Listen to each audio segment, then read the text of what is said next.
Road Scholars is a very, very cool place.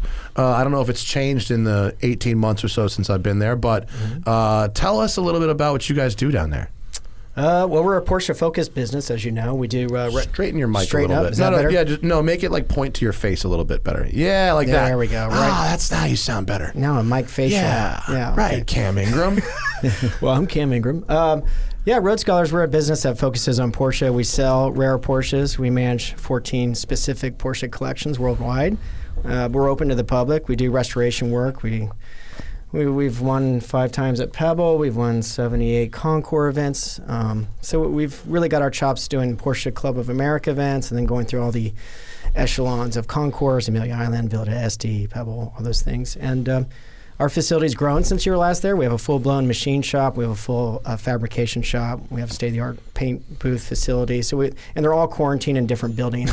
Yeah, right. They don't actually get to talk to each other. Correct. Yeah. Correct. Because they're all different artisans, and as we all know, people like fabricators are totally different than painters, and painters are totally different than anybody else. But it drives me nuts when I walk into restoration facilities and the paint shop is right there in the metal shop, and all the sparks and all the metal dust is flying into the paint. That's how they build Teslas. Correct. That's pretty much. That's the tent. And that's the quality paint job you get. Yeah. Right. Yeah.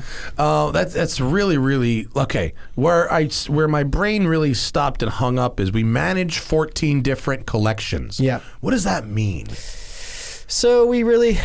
I hate to say it because we've been making fun of this for a while now, like asset management. Guys would say, well, I do asset management. We were joking about that before the show. But we really kind of manage individuals' portfolio collections. So each guy has a different theme to their collection. So it's all Porsche-based, but they have different themes. And so that's fun. Like I like Le Mans cars from the 70s. Yeah. Yeah. Or like I like... Any genre you choose within that is going to sound so pretentious if you tell it to Yeah. Well, I think what Cam does is he saves a lot of people from making further mistakes. Right. Oh. Because I went out and collected these all on my own. Yeah. Oh, great. So you got laid away, and out of 7 out of your 12 cars are garbage, and now you're going to try to make your problem my problem when you say I want to trade these to you, and so you try to. It's preventative. You're damage. now tasking me to trade your garbage out and get you quality product. You mean this is a rampant problem in our industry? Wait, what? Yeah. So that then begs the question. Can you turn my headphones down, Zach? I'm blowing my own eardrums out here. I hope the audience isn't hearing it like I am. But you have a sexy voice. Thank you. Yeah, it's really... I modeled it after Seth Rogen. What are the biggest mistakes that someone makes if they go, I'm gonna start, not just buy a sports car, start a collection, right? And then they call you in a panic going, hang on, I bought a bunch of garbage. Yeah. What does that garbage usually look like? It's a variety of problems: restamped engines, rebodied front clip cars, cars that were sold at a high level restoration or as original, and they're neither. So it's just there's so many pit traps and mines to step into, and there's been so much more awareness because of social media and programming, national television, but it's also a pitfall because people think this is easy. I can do this on my own. Correct. Yeah. Well, I think one of the things, especially that's been accelerated by the pandemic, we're now so used to shopping for shit from home. Correct. That sites like Bring a Trailer, and now Doug's site Cars and Bids, or anyone that is offering an online car sales platform that is sort of a pseudo vetting, right? Bring a Trailer vetting is the Tesla level 2 autonomous of full self-driving, right? It's like just enough to make you feel kind of confident in the purchase, but without the substance of an actual pre-purchase inspection. Yeah, well, it's like having sold things on there and having bought things on there, we can navigate it easier. But people say, what do you think about this? Or what do you think about that? I can see there's 200 pictures. And if you look at 180 of the pictures, they're not showing you anything. Yeah. And even the walk around video, even let's get down into the weeds about what these things are really like. And a collection got dropped on my lap. Somebody passed away out here recently, and it wasn't even worth, there were 20 cars, none of them were worth going to see. Because it was like, once you dug into it, it's like, oh, I know where you bought that car. I know where you bought that car. I know where you bought this Aston, this Ferrari, this 911T. And it was either Bring a Trailer, Meekum, and I'm not trying to disparage any of these places, but it was all stuff that this guy didn't vet. And then he died, and his kids are like, we're going to sell Dad's cars for a profit. It's like, no, you're not going to sell Dad's cars at all. You should bury them with Dad. I mean, maybe you can turn one into a coffin. I don't know. How did your dad make a lot of money? Because he wasted a shit ton of it buying this garbage. This is a replica Prowler. He's the only one. Yeah. Well, I mean, look, I think that it distorts the market, right? Sure it does. And it allows people who have some money to shop for stuff so casually that you almost kind of forget that pre-purchase inspections are a thing. And you also forget that there's like a lot of other cars that aren't on this platform with all of these eyeballs fixated on them, wanting to, quote, win. And I think to your point, auctions used to be the place where dealers would send their junk that they couldn't sell, right? Yeah. And so we call it the irony. The irony, right? And so now there's such a competitive space, all these online, Bring a Trailer, you name it. There's like 3 different Porsche-specific hybrid online auctions. And it's really where people take their own junk to unload. And our shop gets calls every week of, hey, I bought this car. It has a lot of problems. It wasn't as I thought it was. And we don't have the bandwidth. And no one's talking about it on the industry side. Right. That mom and pop shops are closing up. They haven't done succession planning. So there's not actually enough shops on the industry side to really cater to the market and the needs of the market of just preventative maintenance and real maintenance, engine building. I mean, you call around to an engine shop or a machine shop, there's a 16-week wait period for 3 Porsche shops. And everyone in the world knows this. Yeah, and that's I know exactly what you mean. Yeah, so and no one's talking about that. No one's talking about there's not enough kids that want to be a fabricator, painter, a mechanic, and go through a journey person trade program. And we have our own. It's not that glamorous. It's not. It's not. Unfortunately, but it's really good money. It's great money. Job security is what it is. Totally. Yeah. Totally. I mean, if you can build an engine and you want to work on Porsche engines, you got a job for life. There'll be 5 shops in the country fighting for you. Yeah. 100%. Well, then you have the other side of it where you'll try to say to somebody, we've got a 24, 36-month wait for you to get in the door. Well, there's this other place down the street that can take me now. There's a reason why they can take you now. And those are the same guys that, to your point about auctions, when auction catalogs came out, people go, well, it's validated because it's in this auction. No, the auction company is only selling what they can get their hands on, and then they make it pretty. They didn't validate anything. Right. They're regurgitating. Yeah, those pretty pictures didn't do that. And even today, the Gooding has got a live auction that's ending, and David's a good friend, and we were out with Garth last night having dinner. Good dude. And at noontime today, every 4 minutes, there's going to be something that's closing. Well, if you peel back the onion of all of After those, this show, let's watch some auctions. Let's pull it up. You peel back the onion of who sent the cars. Yeah. And let's just say there's maybe a dealer in there that likes to buy things and hates to sell them, so he gives them to David to sell. And a lot of times he's got great cars. But if you look at some of the stuff, it's like a dealer that hates selling cars. Now that's an interesting business to get into. Loves buying them. Hates selling them. Yeah, it's a great dealer. He must make a lot of money. He's making the most. So he's making the most. He can sway the whole market. His buying power literally can sway the whole market. Oh, really? Is that what it's like? Yeah. It's like he just can decide. Elephant in the room. He's the elephant in the room. Yeah. So interesting. Dirty industry secrets. Well, I've heard about stuff like this, and I've experienced it. I went to RM, or I think it was RM at Pebble in maybe 2014, and it was the first public sale of a first-generation Nissan Skyline GTR. I remember that. La Cosca, Sure. you remember? Yeah, and absolutely. it was the first lot to go up on the first day. And I went, you know what? This one might sneak by. I'm going to go in. I got a bidder's pass, and I'm like, I could get this one. You're going to be the smartest guy in the room with a bunch of sharks. And the room was pretty light. It was a light room. Not a lot of buzz. Bid opens. I got a bid in, and then just I got super smoked. And I found out later that the guy who bought the car owned 5 others already, and he overpaid for this one to boost the public sale price of the cars that he owned. Yeah. And I was like, oh, well, that is a great scam you've just done right there. Serio's the king of that. He's the king of that. That's the Hemi Cuda thing from Barrett Jackson years Is that how ago. that happened? Oh, yeah. Tell me The that story. Hemi Cuda convertibles. I mean, what are there, 6 of them? I think I get somebody in the corner that's validating my. And this guy owned at one time 3 or 4 of them. So it's like, well, who are you going to go to? Yeah. And I'll buy the next one that comes up at auction and pay over $1 million for it because now I've just completely raise the value of my own cars in my garage to the eye of the public. Right. Because the public doesn't know that of the 6. Because Steve Mignonte's not. Oh, there were 6 made of these in 1970, and in fact, one person owns all of them. And we may have sold him all of them. And they sell it. And we have worked in cahoots with this buyer for the last 7 years to corner the market, so we could go onto the commercial and say that they were $4 million each. There's a lot of It's crazy. cahooting happening. It's an unregulated business, and this was always the book I threatened to write. Yeah. It was always if you actually told the story of all these people and the shenanigans that go on from, one dealer who's loosely affiliated to the auction company brings a car to market, brings it to auction, and then another dealer buys it, loosely affiliated to the auction company. Crazy. And what you've done is now taken a car from Europe, brought it to the United States, sold it to another guy in the United States, and they're all related. And so No way. For sure. So Yes this is way. just like a shady importation, gray market money laundering thing? Well, like Steve said, it's just boosting your own market. It's boosting Yeah. our market, yeah.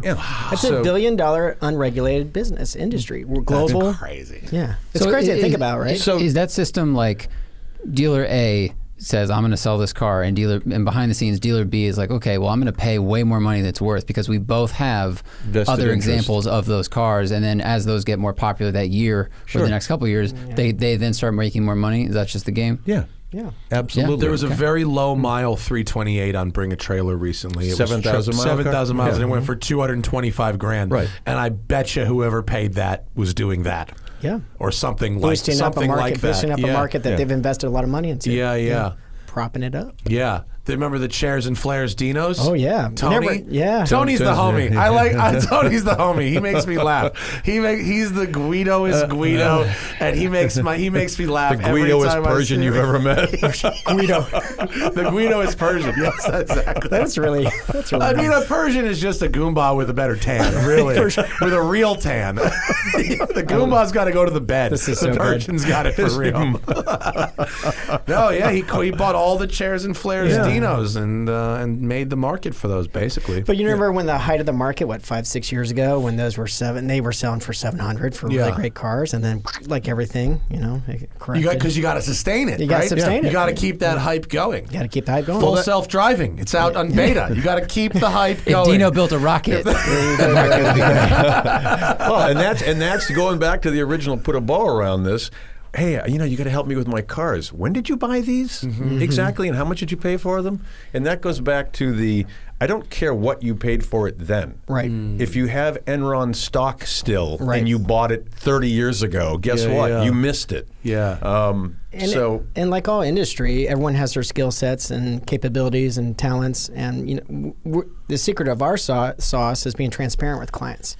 And so that they understand that you're working for them in their corner, that you're trying to help them build a quality collection, and that you're not double dipping, you're not taking all these unscrupulous things that happens rapidly in the industry, and all of a sudden you think you're a collector and you have your guy that is your wingman that's supposed to be doing it, and meanwhile he's double dipping and buying bad cars, and I mean that's just an illustration of some of the stuff. The proof in the pudding there is when you sell somebody something and you tell them you can sell it again for them. Yes. You say, oh, well, look, when you're ready to sell this, come back to me. I'm happy to sell it for you. Well, that's actually a good way to look at it, isn't it? Because you have to be around, or even buy it back. We were chatting about. I mean, if you really want to have a laugh at sort of the gypsy-like quality of the business, pick up a. Car magazine from 30 years ago, 20 years ago, and 10 years ago, and look at all the dealers that were heavily advertising in print. Yeah. And they'll be lucky that if 5% of those people are still there. And this goes back to the height of the market from 11 to 14. guys were working. We've been joking about bedroom brokers. I call them Instagram brokers. Yeah, Yeah. all these guys that There's one in particular that has a real story. we'll get to that in a moment. I don't want to throw anyone under the bus. Sure you do. I'm driving the bus. Go ahead. I got nothing better to do with my time now. I got the M1 tank outside. Let's throw them under it. So now, and you talk about these guys that were high flying, and they always had one backer. Yeah. And these are guys that they should have 3 homes, 20 cars of their own. They should have their own shop, and they're all gone. They're vaporized. They're living on somebody's couch now because it was easy to do for 36, 48 months. And then when it came to, we need to resell these cars. We need, the market's dipping, it's changing, and all these guys have just disappeared into the weeds. Yeah. You don't see them anymore all in huddled groups at the back of auction rooms. Yeah. You just don't see them anymore. So are they like remoras on the wave Yes, of that's a good collectability? idea. Is that pretty That's a much great it? analogy. Mr. Fancy Word, yes. Well, yeah, I mean, it's good. Yeah, that's it's like because they're swimming, they're swimming around. And Spike used to tell me about the guys who would hover at the auctions who were the fucking loan sharks. Yeah. Oh, yeah. Who would be all, you want to buy that launcher right there? Oh, yeah. 4 points. Suck it. And they'll just fucking front you Well, the cash. auction 100%. companies will underwrite you as well, some of them. Well, I learned that later. Yeah. That was a crazy one. Yeah. When I found that out. It's when like I found art. out how the auction company works both sides of it, that was like a... Yeah, that is a mind-boggling. and we need auction companies to a degree, but a great many of the great cars never get there anyway. So, I mean, Right. it's... Well, that's why they make the distinction, right? Highest price paid at auction versus private sale price, Well, and Sotheby's just sold the 3 Bat cars for almost $15 million. Those were underwritten. Yeah. That was a guaranteed sale. They Was were it? already sold. So there was a price already guaranteed with somebody saying, if this thing falls on its ass, I'll take it for X. I don't know what X was, but if it was $12 or $13 million or $10 million. So if the auction company then makes much more money, well, guess who gets some of the vig of that is the guy who's put up and guaranteed. Right. If the thing fails, it's going to go into his pocket. but he gets a couple of points if it goes over. Right. Yeah. Oh, that's So not bad. it's smart. What do you think about those? Do you think 14.8 is that well bought or well sold or neither? Somebody asked I me think so. 2 weeks ago, they said, what are they worth? And I said, it's $15 million. If you break them down car per car, it's $5 million per car. They're 4-cylinder piss pot little buzz bangers. buzz bangers. You're never gonna drive them anywhere. They're museum pieces. They're not. They're gonna going to hang them on a wall. Yeah. They're going to So- sit in somebody's Ferrari collection, Alpha collection, Yeah. hybrid, sit in the corner. But for that kind of money, I'm personally attached. When I was a kid, and I have a book. It's still here, and I used to look through these coffee table books of car design. I mean, look at that design. Those It's shapes phenomenal. to me were otherworldly, and so to me those are really the pinnacle of 50s concept cars. That and like the Motorama shit, But to me that seems well bought. Yeah. Bruce Meyer, who I was hanging out with him, and he said he was thinking more like 3 apiece. But I don't know. No, I think you nailed 5 it. is the number. Yeah, you nailed it. I mean, they're erotica. They look at them, they're erotica, but at the same time, you think about demographic changes, and that's what the industry's been talking about for almost 5 years now, is the demographics going to support the classic market? Now, that kind of money, you can I go think out, for those cars, yes. But you could buy a F1, original McLaren F1, and you're not far off of getting into that pool for that kind of money. True. And there That's a still good might be point. some upside in it, and you can drive it. and you can drive it. That's a good point. So I think the new era of collectors are looking at that and weighing the. But that's not somebody's first dive into a No, collector no, car. I hope That's not. whoever Yeah. bought that has 30 cars to choose Correct. from. Right. 100%. Not. But if I had the money and I learned that was available, I am 100% in on something like that. They look That's really good on these beautiful. racks in here. Wouldn't they? Imagine 3 high, just them Alpha Bat cars. Oh my God, Bat. So Hey, maybe good. the guy who bought it is in L.A. and needs storage space. You never know. Fuck, I wish. That'd That'd be be- awesome. Bring 'em I'd just here. love to store something Come like to that. work every day and just stare. We you have know? some very beautiful cars here, and we have some very unique cars here. But I would really like to really have a piece of history, like a concept car that has been, canonized like that. Would really be extraordinary. Yeah. Yeah. The most one guy called about storing Danica Patrick's first ever NASCAR, her first GoDaddy car. I said we would, and they never came back. But That's exciting. But that's the closest we've gotten to that kind of history. I think. I was about to go to so many inappropriate things. Oh, my I was looking at you going, oh, God. He's like, what's he going to say about Danica Patrick? Yeah, I don't care. But anyway, so so when you're managing people's collections, right, and to go back to they've got a theme. Yeah. Are you then always just eyes peeled and you go, "Hey, Dave, I found one that'll fit your theme. You should buy it," or does client come to you and say, "I'd like to push this collection this way," and do you also handle like maintenance, exercise, like all of that? Is it an all-in-one kind of deal? It is an all-in-one type of deal. We have a mechanic that travels to our guys. That's an option. So they travel. They usually stay in an extended stay hotel or at the actual house. Some of our clients are really fun and cool. And but it's an amalgamation of both. So we do both. Sometimes we push clients and we see an interesting trend in the collection. We're like, wow, we should really push this kind of storyline or narrative. Or they come to us and we say, yeah, that's cool. And then it's more, when a collection has an ethos and it's well thought out, it's more compelling.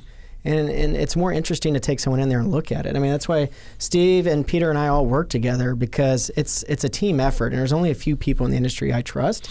And when we find things that are like way off the grid, that's why we're here this week. Yeah. So all of our trips to Europe is to go vet things that are really esoteric or super rare, significant Porsches, in my case. I mean, it's the bummer of, there's countless bummers about the pandemic, us getting our wings clipped and not being able to go back and forth to Europe. I think we might have touched upon this when I was here in March. I mean, I was there 6 times in the last couple months of the year last year doing this stuff, and we were on a pretty good roll about finding these cars that are just buried, and they never come to market to the public, and you find out about them. And to Cam's point, there aren't 10 people in the world I can do business with. There might be 7 or 8 that are just, they're knowledgeable, they're trustworthy. If you gave them $10 million in a briefcase, it would get to where it had to go. And these are the guys that they're going to stand behind stuff, and they're going to know where all the dead bodies are. And that's important. And when somebody calls and says, I want to buy X,